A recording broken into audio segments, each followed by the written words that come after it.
the Krusty Krab. Underwater narration. Underwearation? 8 o'clock.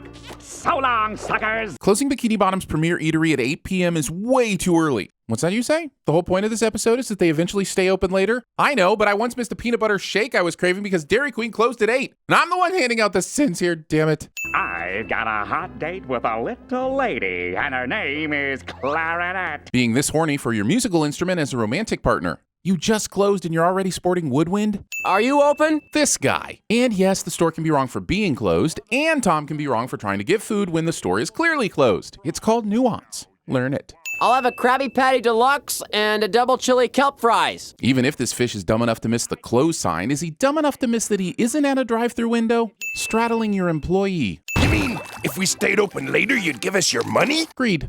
Mr. Squidward, welcome to the night shift. Scene does not contain a Winkler, a Keaton, or a Long.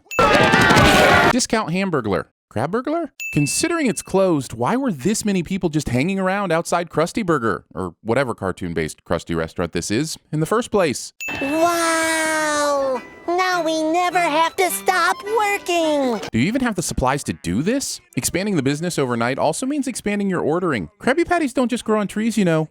Or do they? And then the sun will come up? How would anything living under the sea have this deep an understanding of the sun coming up? It'll be just like a sleepover, only we'll be sweaty and covered with grease.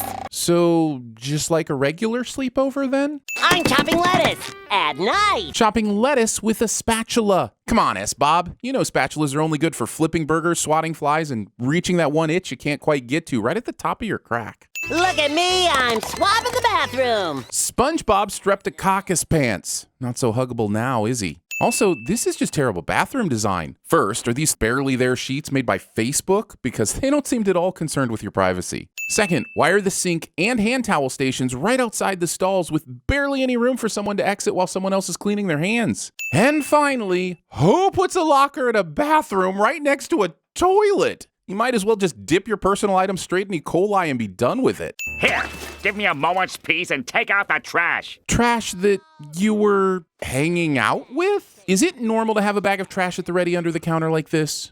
The sash ringing, the trash singing, mash flinging. This time's on for some rhyme. He forgot the secret sauce. Sin. He didn't wash his hands. Sin. Irregular portion. Mega sin. You mean like this? Or like this? Or this? Or this? Okay, on one hand, this show does make me giggle sometimes. But on the other hand, I don't understand why SpongeBob's sleeves don't fall off when he removes his arms. And if you don't know which hand I'm going to go with, welcome to your first Sins video experience. Hope you stick around.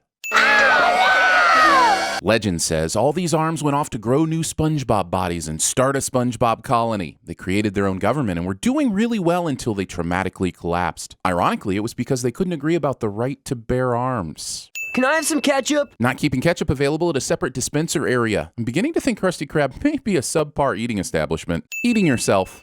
And also apparently adding butter to yourself and then eating yourself some more. This Hannibal Lecter scene is all the disturbing. You really want to know? What? Are you sure you want to know? What? Reality TV results shows. This show plays the do something till it's not funny and then maybe gets funny again card so much, I think over half the show exists in that part in the middle where it's still not funny again yet. Good thing the neon sign installers and electricians needed to put up this sign were available after 8 p.m. on a Tuesday and work fast enough for this joke to happen. I'm just asking, where do you draw your line on cartoon physics? Surely you have one, right? Like, even if you want to just go with this bucket and water going full Menzel Chenoweth and defying gravity here, then why does SpongeBob even need the plungers? Oh boy, 3 a.m. Sleeping in tidy whities. Quit killing your starseed and let your boys breathe. And honestly, no matter what genitals you're packing, you need some breathing space. Just consider this your friendly pubic cervix announcement. Nosferatu! What? This is what I get for watching SpongeBob sober, aka sober bobbing. As in, the TVSins narrator's brain exploded at the end of the episode because he'd forgotten the dangers of sober bobbing. Wait, what in the...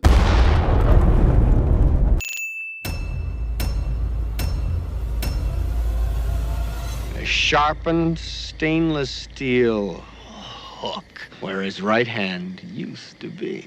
I got a hot date with a little lady. And one time at band camp, Are you open? Here's your sign. For the Krusty Krab! And so at dawn, the hopeless Athenians do the unthinkable. They attack. Most people just call him the Hat. Look, if he was dying, he wouldn't bother to carve. Arg! Can I have a job application? I brought my own spatula. And what better way to say I love you than with the gift of a spatula?